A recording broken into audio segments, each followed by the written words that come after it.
Cinema துறையில் இருக்கிறவங்களுக்கு பொறுமையும் பக்குவமும் ரொம்பவே முக்கியமான விஷயம். இயக்குனர் ராமனா எந்த ஒரு விஷயத்தையும் பக்குவமாக கையாளுறதுல வல்லவர். உதாரணத்துக்கு எம்ஜிஆர் ஒரு முறை ஒரு சண்டை காட்சியில் நடிக்க மாட்டேன் அப்படின்னு சொல்லியிருக்காரு. இயக்குனர் ராமனா எம்ஜிஆர் கிட்ட பேசின உடனே அந்த காட்சியில் நடிக்க எம்ஜிஆர் ஒத்துக்கிட்டாரு. எம்ஜிஆர் அந்த காட்சியில் நடிக்க ஒத்துக்கிட்டதுக்கு முக்கியமான காரணம் இயக்குனர் ராமனா எம்ஜிஆர் கிட்ட எடுத்து சொன்ன விதம். இயக்குனர் ராமனாவை பத்தின பல சுவாரஸ்யமான விஷயங்களை இந்த நிகழ்ச்சியில திரைப்பட தயாரிப்பாளர் மற்றும் இயக்குனருமான சித்ரா லட்சுமணன் நம்ம கூட ஷேர் பண்ணியிருக்காங்க.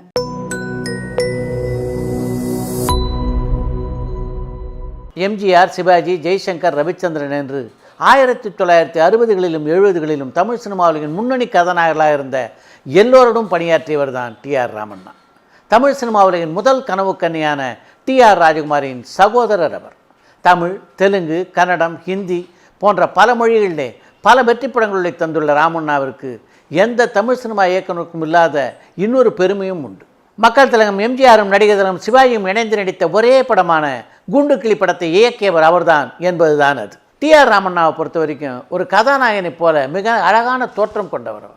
அதே மாதிரி நல்ல நிறம். இவை எல்லாவற்றுக்கும் மேலாக அவர் முகத்திலே எப்போதும் ஒரு சிரிப்பு தவழ்ந்தபடி இருக்கும். அதனால் அந்த காலகட்டத்தில் இயக்குநர்களில் காதல் மன்னனாக திகழ்ந்தார் ராமண்ணா என்று தான் சொல்ல வேண்டும். மக்கள் திலகம் எம்ஜிஆர் கதாநாயகனாக நடிக்க டி.ஆர். ராமண்ணாவின் இயக்கத்திலே உருவான புதுமை பித்தன் படத்திற்கு கலைஞர் மு. கருணாநிதி வசனம் எழுதியிருந்தார். அன்றைய காலகட்டத்து அரசியலை மனதிலே வைத்துக்கொண்டு அவர் அந்த படத்திற்காக எழுதியிருந்த வசனங்கள் திரைப்பட ரசிகர்கள் மத்தியிலே மிகப்பெரிய பாராட்டை பெற்றன. அதே மாதிரி புதுமை பித்தன் படத்தில் ஜி. ராமநாதன் இசையில் உருவாகியிருந்த எல்லா பாடல்களுக்கும் மிகச்சிறந்த வரவேற்பு கிடைத்தது. எம்ஜிஆருக்கு ஜோடியாக பி.எஸ். சரோஜா நடித்திருந்த அந்த படத்திலே டி.ஆர். ராஜகுமாரி, டி.எஸ். பாலையா, சந்திரபாபு, ஈ.வி. சரோஜா, அங்கமுத்து, ஈ.ஆர். சகாதேவன் என்று மிகப்பெரிய நட்சத்திர பட்டாளம் நடித்திருந்தது. அந்த படத்தில் இடம்பெற்றிருந்த மனமோகனா என்று தொடங்குகின்ற பாடலிலே அந்த படத்தை பார்க்க வந்த இளைஞர்கள் கூட்டத்தை கிறங்கடித்தார் டி.ஆர். ராஜகுமாரி என்று தான் சொல்ல வேண்டும். அந்த பாடலுக்கு அடுத்தபடியாக எம்ஜிஆரும் பி.எஸ். சரோஜாவும் இணைந்து பாடிய கரும்பும் எறும்பும் போல என்ற பாடல் ரசிகர்கள் மத்தியிலே மிகப்பெரிய வரவேற்பை பெற்றது. அந்த படத்திலே ரசிகர்கள் மனதை கவர்ந்த இன்னொரு பாடல் என் அழகை பார் என்று நடிகை ஈ.வி. சரோஜா ஆடி பாடிய ஒரு பாடல். புதுமை பித்தன் படத்தை பொறுத்தவரைக்கும் அந்த படத்திலே மொத்தம் 14 பாடல்கள் இடம்பெற்றிருந்தன. 14 பாடல்கள் இடம்பெற்றிருந்தோம். இந்த 3 பாடலை பற்றி மட்டும் நான் குறிப்பிட்டு சொல்கிறேன் என்றால் அதுக்கு காரணம் இருக்குது. இந்த 3 பாடலிலும் இடம்பெற்றவர்கள் ராமண்ணாவுடைய குடும்ப உறுப்பினர்கள். மனமோகனா என்ற பாடலிலே ஆடியவர் ராமண்ணாவுடைய சகோதரியான டி.ஆர். ராஜகுமாரி. கரும்பும் எறும்பும் போலே என்ற பாடலிலே எம்ஜிஆருடன் இணைந்து பங்கேற்றவர் ராமண்ணாவுடைய மனைவியான பி.எஸ். சரோஜா. என் அழகைப்பார் என்ற புதுமை பித்தன் படத்திலே ஆடி பாடி ஈ.வி. சரோஜாவை அந்த படம் வெளியான சில ஆண்டுகளிலே மணமுடித்தார் ராமண்ணா. இதெல்லாம் வச்சு பார்க்கும்போது புதுமை பித்தன் படத்தை பொறுத்த வரைக்கும் அதை ராமண்ணாவுடைய குடும்ப படம் என்றே சொல்லலாம். ராமண்ணாவுடைய முதல் மனைவியுடைய பெயர் சக்குபாய். அவர் ராமண்ணாவுக்கு தூரத்து உறவினர். ராமண்ணா இரண்டாவதாக மணமுடித்த பி.எஸ். சரோஜா அவர் திருமணம் செய்து கொள்வதற்கு முன்னாலேயே மிகவும் பிரபலமான ஒரு நடிகையாக இருந்தவர். பி.எஸ். சரோஜாவை பொறுத்த வரைக்கும் சின்ன வயசுலேயே அவருக்கு கலைகள் மீது ஆர்வம் இருந்தது. அது மட்டும் இல்லாமல் இனிய குரலுக்கு சொந்தக்காரராகவும் அவர் இருந்தார். சினிமா உலகில் பி.எஸ். சரோஜா அடியெடுத்து வைப்பதற்கு முதல் காரணமாக அமைந்தது அவருடைய அந்த இனிய குரல் தான். ஒரு கோரஸ் பாடகியாகத்தான் தமிழ் சினிமா உலகத்துக்குள்ளே முதலாக அடியெடுத்து வைத்தார் பி.எஸ். சரோஜா. அவர் கோரஸ் பாடிய முதல் படம் ஜெமினியுடைய தயாரிப்பிலே உருவான பாலநாகம்மா. அந்த படத்தை தொடர்ந்து மாச சம்பளத்திற்கு ஜெமினி ஸ்டுடியோவிலே கோரஸ் பாடியாக வேலைக்கு சேர்ந்தார் பி.எஸ். சரோஜா. மாத சம்பளம் எவ்வளோ தெரியுமா? 45 ரூபாய். அதைத் தொடர்ந்து மதன காமராஜன், குபேர குசேலா போன்ற படங்களில் நடனமாடுகின்ற வாய்ப்பு சரோஜாவுக்கு கிடைச்சது. அப்போ அந்த படங்களுக்கெல்லாம் நடன ஆசிரியராக பணிபுரிந்தவர் ஆக்ராவை சேர்ந்த பண்டிட் போலோநாத். அவருக்கு பி.எஸ். சரோஜா மீது காதல் ஏற்பட்டது. பி.எஸ். சரோஜாவும் அவரை விரும்பினார். அதைத் தொடர்ந்து 1943ஆம் ஆண்டிலே அவர் இருவரும் திருமணம் செய்து கொண்டார். ஒரு 5 ஆண்டு காலம் போலோநாத்தோடு மிகவும் இனிமையாக வாழ்க்கை நடத்தினார் பி.எஸ். சரோஜா. ஆனால் 1949ஆம் ஆண்டிலே சேலம் அருகே நடந்த ஒரு கார் விபத்திலே போலோநாத் அகால மரணம் அடைந்தார். போலோநாத்தை தொடர்ந்து பி.எஸ். சரோஜாவுடைய வாழ்க்கையிலே இரண்டாவதாக இடம் பிடித்தவர் தான் டி.ஆர். ராமண்ணா. கே. சுப்பிரமணியத்தின் இயக்கத்திலே விகடயோகி என்ற படத்திலே பி.எஸ். சரோஜா நடித்து கொண்டிருந்த போதே ராமண்ணாவை பி.எஸ். சரோஜாவுக்கு நன்றாக தெரியும். அப்போது ஒலிப்பதிவு துறையிலே பணியாற்றி கொண்டிருந்தார் ராமண்ணா. 2 குடும்பத்தினரின் சம்மதத்தோடும் மகாபலிபுரம் ரங்கநாதர் கோயிலிலே டி.ஆர். ராமண்ணாவும் பி.எஸ். சரோஜாவும் மாலை மாற்றிக்கொண்டு திருமணம் செய்து கொண்டனர். ஒலிப்பதிவு துறையிலே இருந்த டி.ஆர். ராமண்ணா ஒரு வெற்றிகரமான இயக்குநராக தமிழ் சினிமாவிலே வலம் வந்தார் என்றால் அதுக்கு முக்கியமான காரணம் பி.எஸ். சரோஜா என்று தான் சொல்ல வேண்டும். ஒலிப்பதிவு துறையிலேயே அவங்க திறமையை நான் பார்த்துருக்கேன். நீங்கள் டைரக்டர் ஆனீங்கன்னா நிச்சயமாக மிகப்பெரிய டைரக்டராக வருவீர்கள் என்று தொடர்ந்து டிஆர் ராமண்ணாவை ஊக்கப்படுத்தி இப்படி இருந்தார் பிஎஸ் சரோஜா.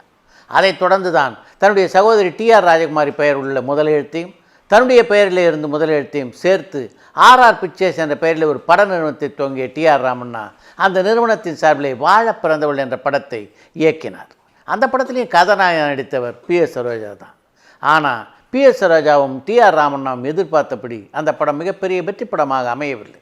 அதைத் தொடர்ந்து ராமண்ணா உருவாக்கிய திரைப்படம் தான் குண்டுக்கிளி. முதல் படம் சரியாக ஓடாதனால அப்போது பரபரப்பாக இருந்த எம்ஜிஆர் சிவாஜி ஆகிய 2 பேரையும் சேர்த்து ஒரு படத்தில் நடிக்க வச்சா நிச்சயமாக அந்த படம் மிகப்பெரிய வெற்றி படமாக அமையும் என்று டிஆர் ராமண்ணா எண்ணினார். அதற்கு டிஆர் ராஜகுமாரி முழுவதுமாக உறுதுணையாக இருந்தார். இந்த குண்டுக்கிளி படத்திலேயும் கதாநாயகன் நடித்தவர் ராமண்ணாவுடைய மனைவியான பிஎஸ் சரோஜா தான். எப்படி டிஆர் ராமண்ணாவுக்கு சிவாஜியும் எம்ஜிஆரும் இணைந்து நடித்த ஒரு படத்தை இயக்குகின்ற வாய்ப்பு கிடைச்சதோ அதே மாதிரி குண்டுக்கிளி படத்திலே மக்கள் திலகம் நடிகர் திலகம் ஆகிய 2 திலகங்களோடு நடிக்கின்ற அரிய வாய்ப்பினை பெற்றார் பிஎஸ் சரோஜா. குண்டுக்கிளி திரைப்படம் தன்னுடைய திரையுலக வாழ்க்கையை மாற்றிவிடும் என்று தான் ராமண்ணா எதிர்பார்த்தார். ஆனால் குண்டுக்கிளி படம் ராமண்ணா எதிர்பார்த்த வெற்றியை அவருக்கு தேடித்தரவில்லை. அந்த படத்தை தொடர்ந்து ராமண்ணா இயக்கி தயாரித்த திரைப்படம் தான் குலேபு காவலி.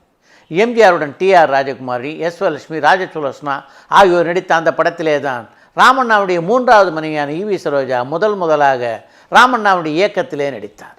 அந்த படம் மிகப்பெரிய வெற்றி படமாக அமைந்தது.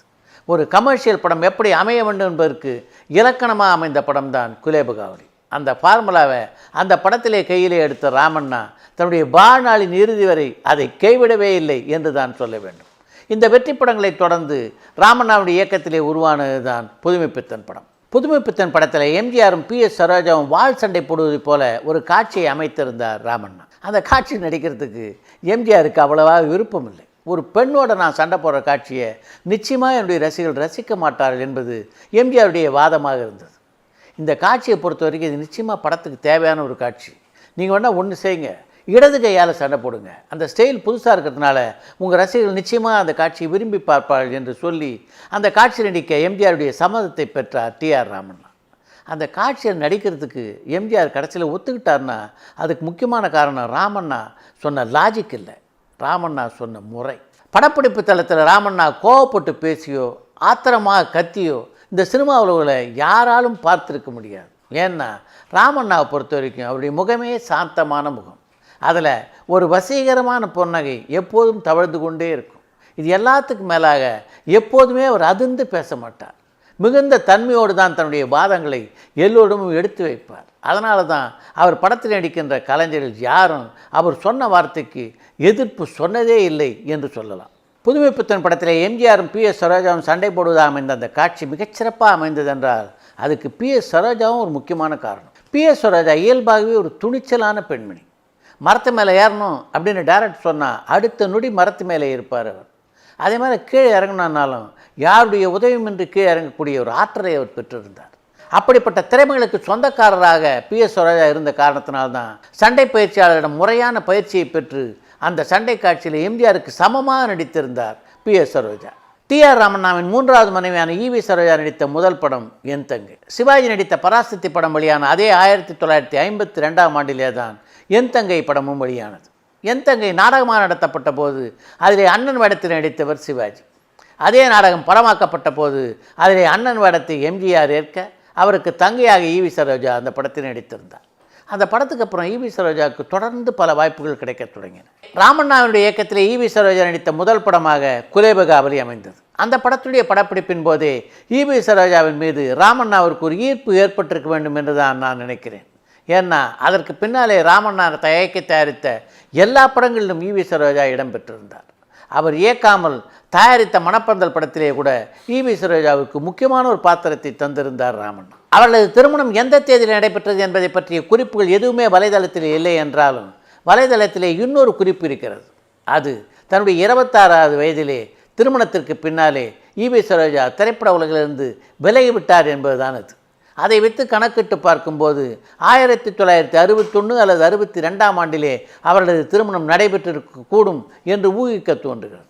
திருமணத்துக்கு பின்னாடி திரையுலகை விட்டு விலகி ஈவி சரோஜா தொடர்ந்து நாட்டிய நிகழ்ச்சிகளிலே மட்டும் பங்கெடுத்து கொண்டார். ராமண்ணாவுடைய மொத்த குடும்பத்தையும் கலை குடும்பம் என்று தான் சொல்ல வேண்டும். ராமண்ணாவுடைய சகோதரியான டிஆர் ராஜகுமாரி ஒரு நடிகை மட்டும் இல்லை, ஒரு தயாரிப்பாளரும் கூட. அதே மாதிரி ராமண்ணாவும் ஒரு தயாரிப்பாளராகவும் இயக்குனராகவும் இருந்தவர். அவருடைய 2 மனைவிகளான PS சரோஜாவும் EV சரோஜாவும் எண்ணற்ற படங்களில் நடித்தது மட்டுமின்றி அவருடைய தயாரிப்பிலும் பல படங்கள் தமிழிலே வெளியாகி உள்ளன. 2 மனைவிகளோட குடுத்தனம் நடத்துறதே ரொம்ப கஷ்டம். அப்படி இருக்கும்போது 3 மனைவிகளோடு எந்த சண்டை சச்சரவும் இல்லாமல் ராமண்ணா அமைதியாக குடும்பம் நடத்தினார் என்றால் அதுக்கு முக்கியமான காரணம் நான் ஏற்கனவே சொன்ன மாதிரி ராமண்ணா ஒரு சாந்தமான குணத்துக்கு சொந்தக்காரராக இருந்தது தான் என்று தான் சொல்ல வேண்டும்.